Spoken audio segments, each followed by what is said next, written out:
Hello.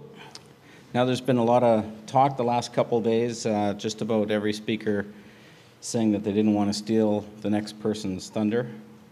Let's just say that the thunder has all happened.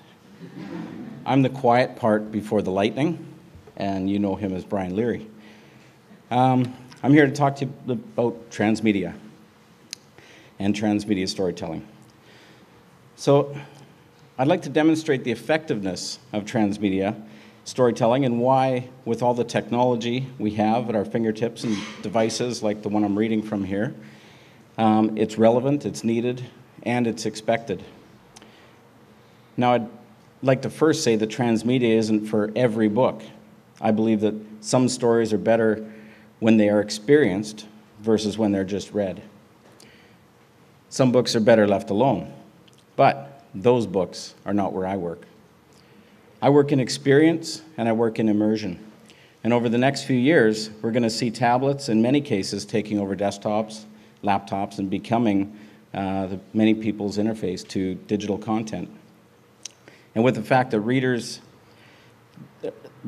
readers will have more of a capability, the e-readers themselves can deliver robust media. Readers, people, consumers, will begin to demand more from the storytellers. Now, this past summer, while camping in the Canadian Rockies, a bunch of friends and I were sitting around a campfire in a dark night. In fact, it was pitch black, as only it could be in such a remote space. And the fire was crackling, sending sparks up towards the stars. And a friend of mine, who's a really good storyteller, starts up on this fantastic tale about campers who, just like us, campers like us, they were in the same area as we were, and they were lost. And this story got to become very interesting, and we're on the edge of our logs as he began to spin his tale. And in this horrific tale that he was spinning, each one of these campers that were just like us, in an area just like where we were, began getting picked off by something really mysterious.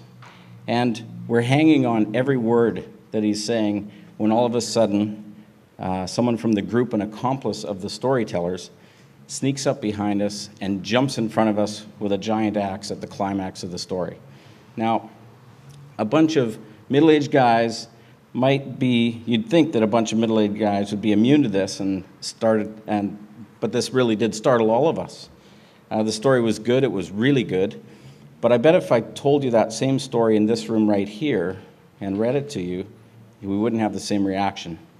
Now, the surroundings, the realism, the immersion in the story world combine themselves to create a very scary encounter.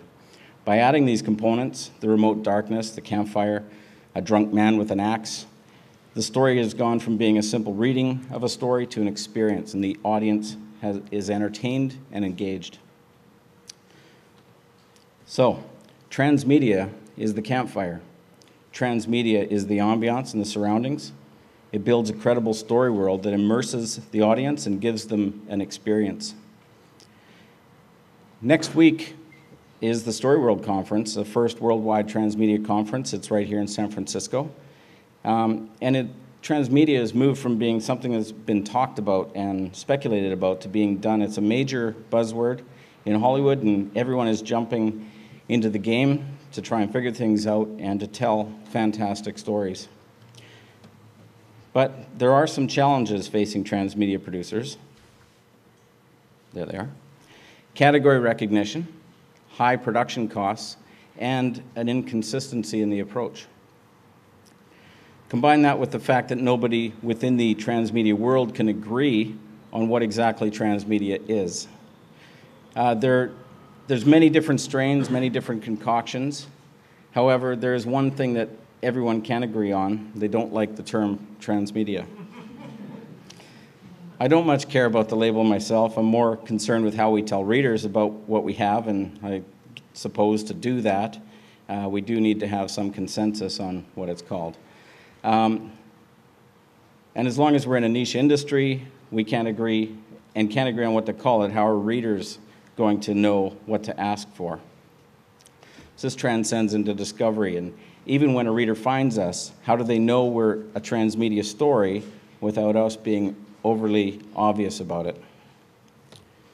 So while researching transmedia storytelling and trying to find similar project stars, it actually solidified my assumptions on a problem that everyone faces, and that's discovery. Everyone wants to be discovered, but in most every case in transmedia, with most books, there's categories and genres that books fit within, and transmedia falls within all of those. Transmedia can pertain to every genre, so how do we let readers know that it's an interactive experience and an immersive experience, and how do we differentiate our product from a regular book or from an enhanced book?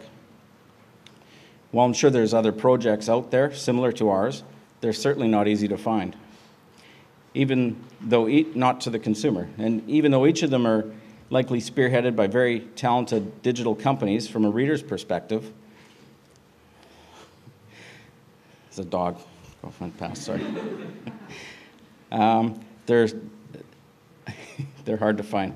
Getting found in a category that no one knows exists is entirely left to chance, and being left to chance is something that is best not presented in an investment pitch. Simply put, the category of transmedia stories just doesn't exist as it should. It needs to be created and promoted. And there are few places that list transmedia as a genre, and when they do, they typically list the how-to books on the subject, rather than the books that employ transmedia storytelling. This would lead one to believe that there are more experts in the field of transmedia than there are content creators. For instance, we looked at Goodreads and typed in transmedia as a search criterion. 17 books came up. 17 books on how to write transmedia, and one book that said it was transmedia. And it really isn't transmedia. It was actually an alternate reality game component, which arguably could be transmedia, and to most people, transmedia is transmedia. I used the word transmedia 63 times in this presentation, if you're interested. Somebody come up with a better word, please. Apple has made efforts to differentiate books with an enhanced section in the iBook store, and I have to applaud this. This does help. It's getting closer, but an enhanced book is still not necessarily transmedia. Simply putting an embedded video in or a soundtrack, it's not a transmedia experience. It's a multimedia experience. So how do we stand out and let readers know that what we have is an experience-based narrative? My hope is that there are content creators at Story World Conference and that the discussion of public awareness and transmedia storytelling was brought forward. If the quality of attendees are anything like what we have in this room, I suspect it won't take long to arrive at a solution. I should back up and give you a little bit of information.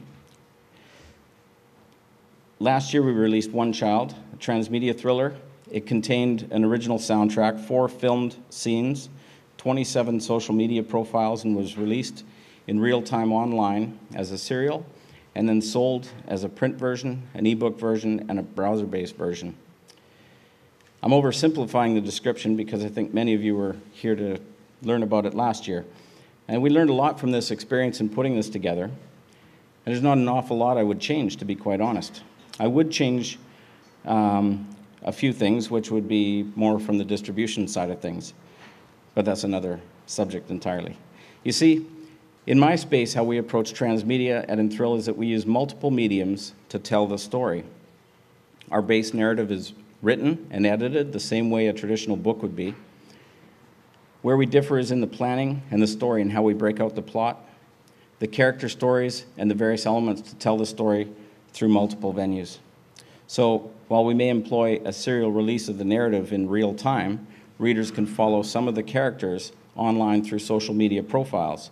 You can read and interact with their blog posts. You can, in fact, many of the elements we put into play you can follow without ever engaging in the narrative itself. They can be standalone stories themselves.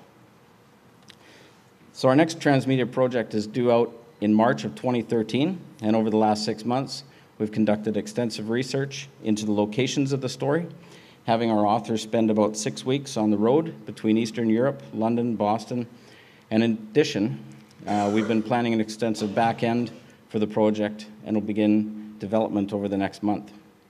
On the storytelling side, we've already begun 2 blog sites and have created 6 character profiles. We're not making these blogs, there he is. We're not making these very discoverable yet, but I can tell you that one of the blogs will be written by a character in the story who by day works as an IT manager for a large company and blames network security issues on the end user. By night, he writes a blog under a pen name scorning these end users, and the blog is called endlosers.com. It'll be written in character by a real-life IT professional. You see, the blog may never be mentioned in the narrative of the story, but you can follow it for a few years at least as a standalone piece and get great enjoyment out of it. And as this blog's popularity grows, so does the introduction of the narrative to new readers and perhaps some End Losers t-shirts. So, creating multiple story paths like this is called transmedia storytelling. It's using cross-media platforms to tell or extend a story. Its method creates an immersive experience that is real for the reader. We believe this method of transmedia is critical to telling the story and allows readers to slip fully into our story world. Believability is crucial in transmedia storytelling as far as we're concerned. Everything we do must be true to the story or to the character. Some storytellers are using different mediums to channel a character. For instance, you could get tweets from Betty Draper, a character from the television show Mad Men. And some people may think this is cool. While the tweets are in character and do pertain to the story, my thoughts on it is it's hard to believe that a character in the 60s would be tweeting you when Twitter clearly wasn't around until at least the late 70s. In my mind, this type of use of transmedia is strictly promotional. It uses alternative mediums to sell a TV show, and this is no way to carry a narrative. Did that go too fast? Uh-oh. Now I'm jumping ahead.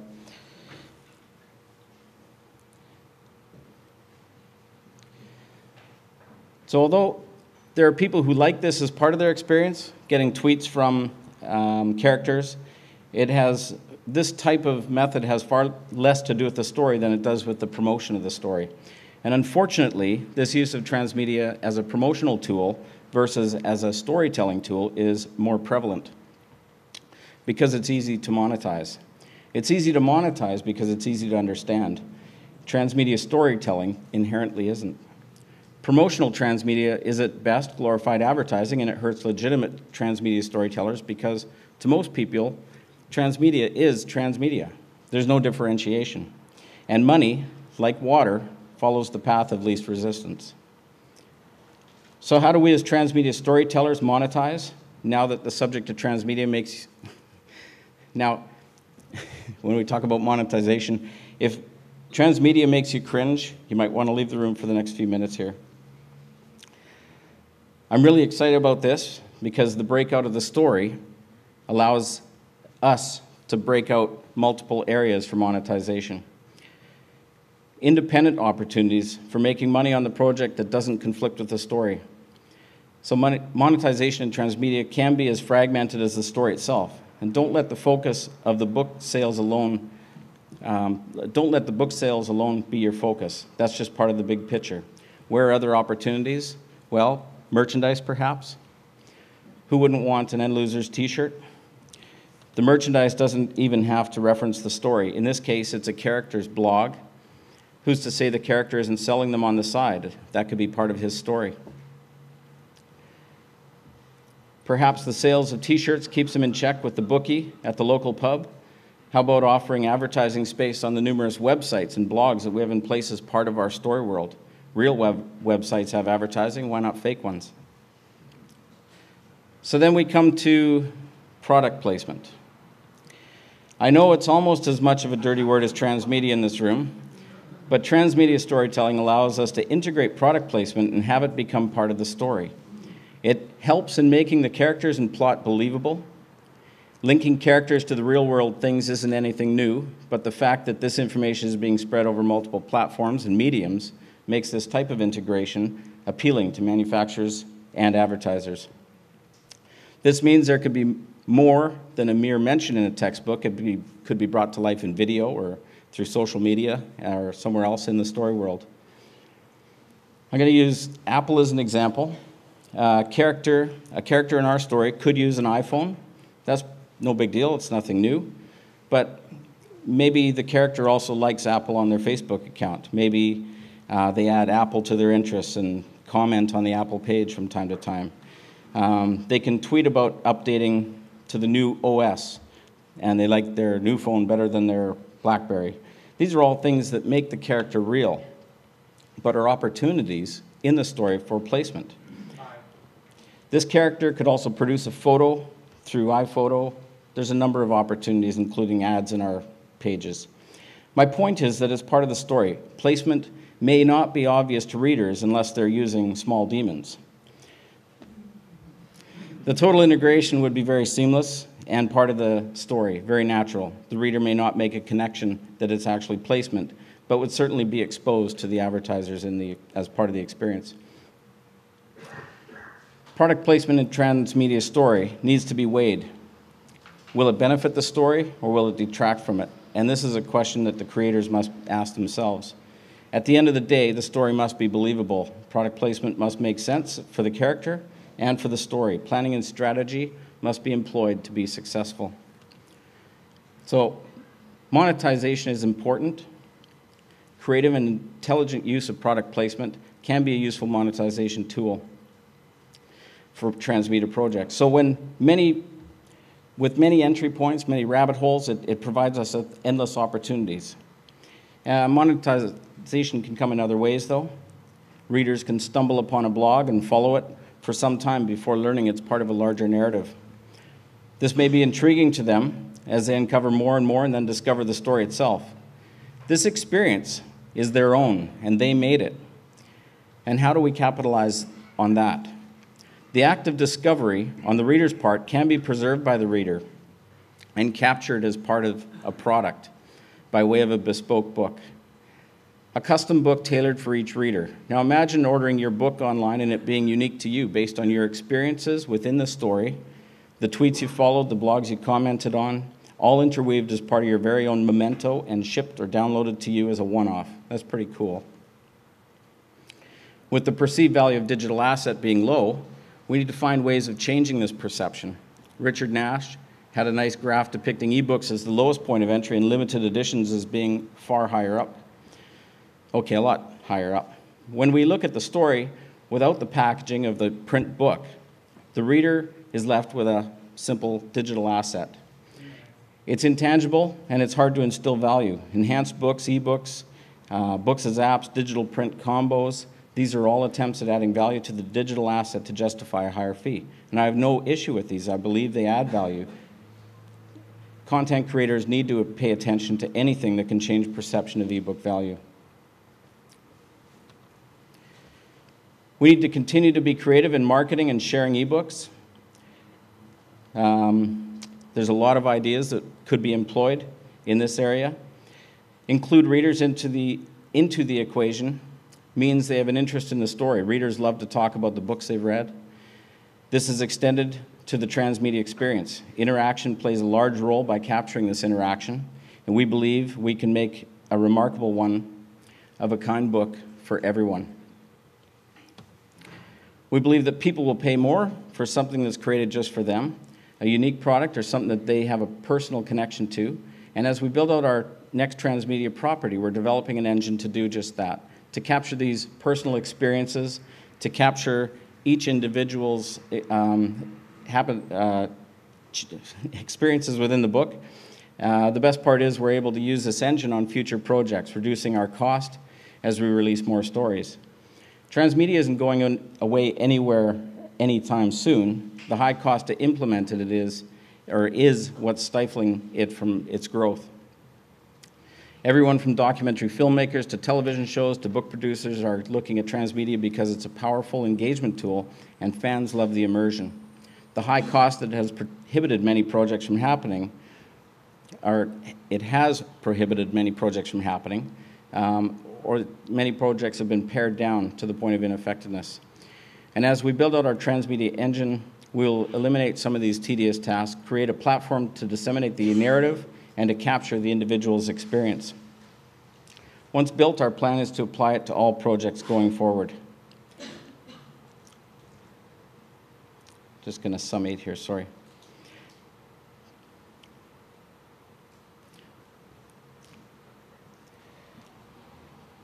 So, my hope is that transmedia storytelling will soon become a profitable space for publishers and authors to follow, and one that publishers and booksellers will want to promote as unique, and one that offers readers added experience.